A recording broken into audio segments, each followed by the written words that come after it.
ಪ್ರೀತಿಯ ವಿದ್ಯಾರ್ಥಿಗಳೇ, ಎಲ್ಲರೂ ಹೇಗಿದ್ದೀರಾ? ನಾನು ನಿಮ್ಮ ಪ್ರೀತಿಯ ಗಣಿತ ಮಿಸ್ ಅರ್ಪಣಾ ಮಿಸ್. ಬೇಸಿಗೆ ರಜಾ ಅಲ್ವಾ? ಸೊ ಹಾಗಂತ ಹೊರಗಡೆ ಜಾಸ್ತಿ ಹೋಗಿ ಆಟ ಆಡಕ್ಕೆ ಹೋಗಿ ಬಿಸಿಲಲ್ಲೆಲ್ಲ ಹೈರಾಣ ಆಗಬೇಡಿ ಮಕ್ಕಳೇ. ಸೊ ಮನೆಯಲ್ಲಿ ನೆರಳಲ್ಲೇ ಕೂತ್ಕೊಂಡು ನಮ್ಮ ಗಣಿತ ವಿಷಯದಲ್ಲಿ ಒಂದೆರಡು ಆಟಗಳನ್ನು ಆಡೋಣ. ಸೊ ಇದರಲ್ಲಿ ವಿನೋದನೂ ಇದೆ, ಹಾಸ್ಯನೂ ಇದೆ, ಜೊತೆಗೆ ವಿಷಯ ಸಬ್ಜೆಕ್ಟ್ ಬಗ್ಗೆ ಒಂದು ಅಭಿರುಚಿಯನ್ನ ಕೂಡ ನೀವು ಇದರಲ್ಲಿ ಬೆಳೆಸ್ಕೋಬಹುದು. ಸೊ ಅಂತವು ಸಿಂಪಲ್ ಆಗಿರ್ತಕ್ಕಂಥದ್ದು, ಅತ್ಯಂತ ಸುಲಭವಾಗಿರ್ತಕ್ಕಂಥದ್ದು ಕೆಲವೊಂದು ಆಟಗಳನ್ನ ಆಡೋಣ. ಅದನ್ನ ಉತ್ತರ ಹೇಗೆ ಹೇಳ್ತಾರೆ ಮಿಸ್ಸು ಅನ್ನೋ ಒಂದು ಕ್ಯೂರಿಯಾಸಿಟಿ ನೀವು ಇಟ್ಕೊಳ್ಳಿ, ಹಾಗೆ ಅದನ್ನ ಕಂಡುಹಿಡಿಯೋದಕ್ಕೆ ಪ್ರಯತ್ನ ಮಾಡಿ. ಸೊ ಗಣಿತದ ಮೂಲ ಕ್ರಿಯೆಗಳಾಗಿರ್ತಕ್ಕಂತಹ ಸಂಕಲನ, ವ್ಯವಕಲನ, ಗುಣಾಕಾರ ಮತ್ತು ಭಾಗಾಕಾರ, ಈ 4 ಮೂಲ ಕ್ರಿಯೆಗಳನ್ನ ಇಟ್ಕೊಂಡು ಆ 4 ಮೂಲ ಕ್ರಿಯೆಗಳು ಈ ಆಟದಲ್ಲಿ ಬರೋ ತರ ಒಂದು ಆಟ ಇದೆ. ಆ ಆಟ ಆಡಿಸ್ತೀನಿ, ಆಡೋಣವಾ? ಆಟ ಏನಪ್ಪಾ ಅಂತಂದ್ರೆ, ಸೊ ಈಗ ನೀವು ಎಲ್ರೂ ಮಕ್ಕಳೇ ಮನ್ಸಲ್ಲಿ ನಿಮ್ಗೆ ಇಷ್ಟ ಇರ್ತಕ್ಕಂಥ ಒಂದು ಸಂಖ್ಯೆಯನ್ನ ಮನ್ಸಲ್ಲಿ ಇಟ್ಕೊಳ್ಳಿ. ಆ ಸಂಖ್ಯೆ 1 ಅಂಕಿದಾದ್ರೂ ಆಗಿರ್ಲಿ, 2 ಅಂಕಿ ಸಂಖ್ಯೆನಾದ್ರೂ ಆಗ್ಲಿ, 3 ಅಂಕಿ ಸಂಖ್ಯೆನಾದ್ರೂ ಆಗ್ಲಿ, ಅಥವಾ ಎಷ್ಟು ದೊಡ್ಡ ಸಂಖ್ಯೆ ಬೇಕಾದ್ರೂ ಆಗ್ಬೋದು. ನಿಮಗೆ ಯಾವ್ದು ಇಷ್ಟ ಆಗುತ್ತೋ ಅಂತ ಒಂದು ಸಂಖ್ಯೆಯನ್ನ ನೀವು ಮನ್ಸಲ್ಲಿ ಇಟ್ಕೊಳ್ಳಿ ಅಥವಾ ಬರ್ದಿಟ್ಕೊಳ್ಳಿ. ಬರ್ಕೊಂಡ್ರಾ? ಈಗ ನಿಮ್ಮ ಪ್ರಾಣ ಸ್ನೇಹಿತ, ಫ್ರೆಂಡ್ ಅಂತ ಹೇಳ್ತಿರಲ್ಲ ನೀವು, ಸೊ ಅಂತ ಕ್ಲೋಸ್ ಫ್ರೆಂಡ್ ಅಂತದ್ದೇ ಒಂದು ಸಂಖ್ಯೆಯನ್ನ, ಅದೇ ಸಂಖ್ಯೆ ನೀವೇನ್ ಸಂಖ್ಯೆ ತಗೊಂಡಿದ್ದೀರಲ್ಲ, ನಿಮ್ ಕ್ಲೋಸ್ ಫ್ರೆಂಡ್ ಅಂದ್ರೆ ಅವ್ರದ್ದು ಕೂಡ ಅಷ್ಟೇ ಇರಬೇಕು ವೇಟೇಜ್. ಸೊ ಹಾಗಾಗಿ ನೀವು ತಗೊಂಡಿರ್ತಕ್ಕಂಥ ಸಂಖ್ಯೆಯನ್ನೇ ನಿಮ್ಮ ಫ್ರೆಂಡ್ಗೂ ಇನ್ನೊಂದ್ಸಾರಿ ತಗೊಂಡ್ರಾ? ಈಗ ಆ 2 ಸಂಖ್ಯೆಗಳನ್ನ ಕೂಡಿ ಮಕ್ಕಳೇ. ನಿಮ್ಮಷ್ಟೇ ಇರ್ತಕ್ಕಂಥದ್ದು ನಿಮ್ ಫ್ರೆಂಡ್, ಈ 2 ಸಂಖ್ಯೆಗಳನ್ನ ಕೂಡ್ಕೊಳ್ಳಿ, ಸಂಕಲನ ಮಾಡಿ, ಆಡ್ ಮಾಡಿ, ಅಡಿಷನ್ ಮಾಡಿ. ಆಯ್ತಾ? ಸೊ ಈಗ ಒಂದು ಮೊತ್ತ ಬಂದಿದೆ ಅಲ್ವಾ ನಿಮ್ಗೆ.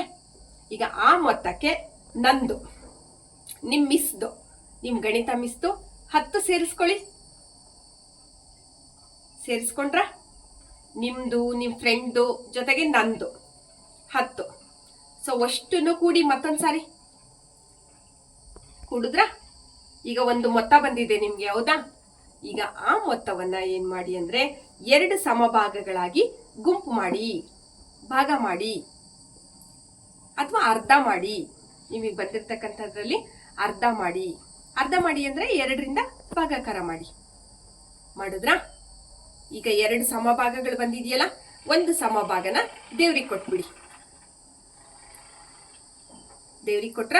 ಸೊ ಇನ್ನು ಉಳಿದಿರ್ತಕ್ಕಂಥ ಭಾಗದಲ್ಲಿ ಬೇರೆಯವ್ರ ಋಣ ನಮ್ಗೆ ಯಾಕೆ ಬೇಕು?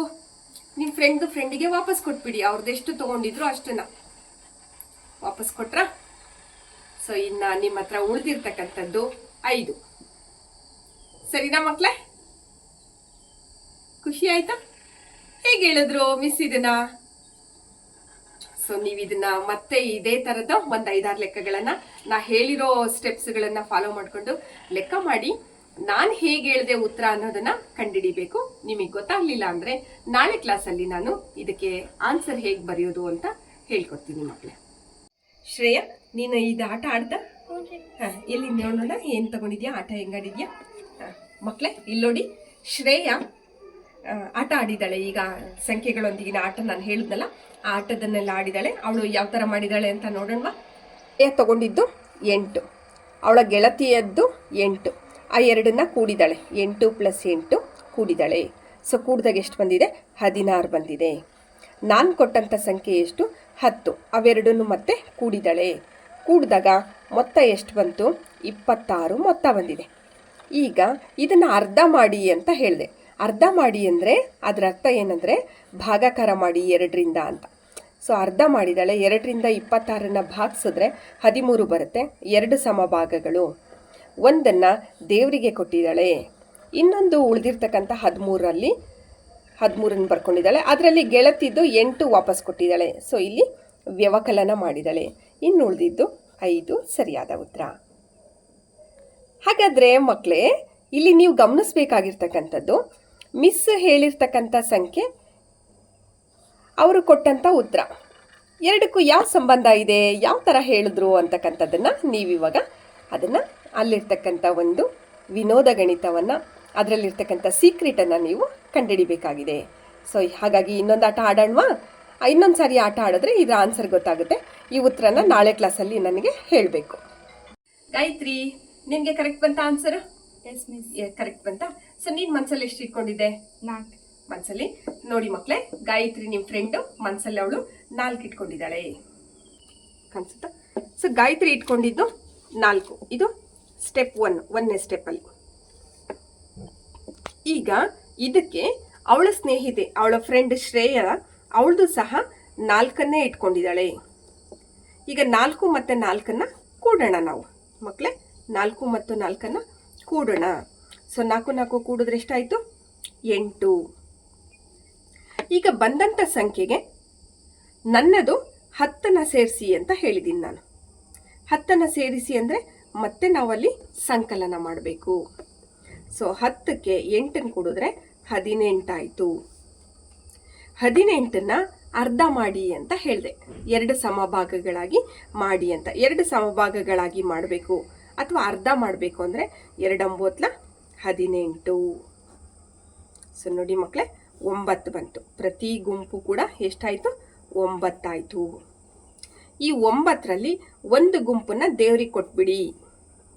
ಸೊ 9ನ್ನ ದೇವ್ರಿಗೆ ಕೊಟ್ಟರೆ ಇನ್ನು ಉಳಿದಿದ್ದು 9. ಈ 9ರಲ್ಲಿ ಫ್ರೆಂಡ್ ಎಷ್ಟು ತೊಗೊಂಡಿದ್ಲಲ್ಲ ಆ ಫ್ರೆಂಡದನ್ನ ವಾಪಸ್ ಕೊಟ್ಬಿಡಿ. ಅಂದರೆ 9ರಲ್ಲಿ 4 ಕಳಿಬೇಕು. ಸೊ ಕಳೆದ್ರೆ ಉಳಿದಿದ್ದು ಮಕ್ಕಳೇ, ನಿಮ್ಮ ಮಿಸ್ ಎಷ್ಟು ಹೇಳಿದ್ರು? 5 ಹೇಳಿದ್ರು. ಸರಿ ಇದೆಯಾ? Yes miss. ಸರಿ ಬಂತ Gayatri? Yes miss. Yes. So ಈ ಥರ ಮಕ್ಕಳೇ ಗಣಿತದೊಂದಿಗೆ ನಾವು ಆಟ ಆಡೋದ್ರಿಂದ ಸೊ ನಮ್ಮ ಮನಸ್ಸಿಗೂ ಉಲ್ಲಾಸ ಆಗುತ್ತೆ, ಗಣಿತನೂ ನಾವು ಸುಲಭವಾಗಿ ಕಲ್ತ್ಕೊಂಡಂಗಾಗುತ್ತೆ. ನೋಡಿ ಮಕ್ಕಳೇ, ಇಲ್ಲಿ ನಾವು ನಿಂದು ಎಷ್ಟು ತೊಗೊಂಡಿದ್ಯೋ ನಿನ್ನ ಸ್ನೇಹಿತೆದು ಅಷ್ಟೇ ತಗೊಳ್ಳಿ ಅಂತ ಅಂದಾಗ ನಾವು ಅದನ್ನು ಅವಳ ಸಂಖ್ಯೆನ 2ರಷ್ಟು ಮಾಡ್ಕೊಳ್ಳಿ ಅಂತಲೂ ಹೇಳ್ಬೋದು. ಸೊ ನಾವಿಲ್ಲಿ 4 × 2 ಅಂತ ಹೇಳಿದ್ರೆ 2 4 8. ಸೊ ಇಲ್ಲಿ ಗುಣಾಕಾರನೂ ಬಂತು. ಬಂದಂಥ 8ಕ್ಕೆ ನಂದನ್ನು 10 ಸೇರಿಸಿ ಅಂತ ಹೇಳಿದ್ರೆ ಸಂಕಲನ ಬಂತು. ಹಾಗೆ ನೋಡಿ ಇಲ್ಲಿ ಭಾಗಾಕಾರ ಬಂತು. ಇಲ್ಲಿ ಉಳಿದದ್ದು ಅಂತಂದರೆ ಅದು ಆ ಪದ ಯಾವಾಗ ಬಳಸ್ತೀವಿ ಅಂದರೆ ನಾವು ವ್ಯವಕಲನ ಮಾಡಬೇಕಾದ್ರೆ ನಾವು ಆ ಪದವನ್ನು ಬಳಸ್ತೀವಿ. ಸೊ ಉಳಿದದ್ದು ಅಂದಾಗ ವ್ಯವಕಲನ.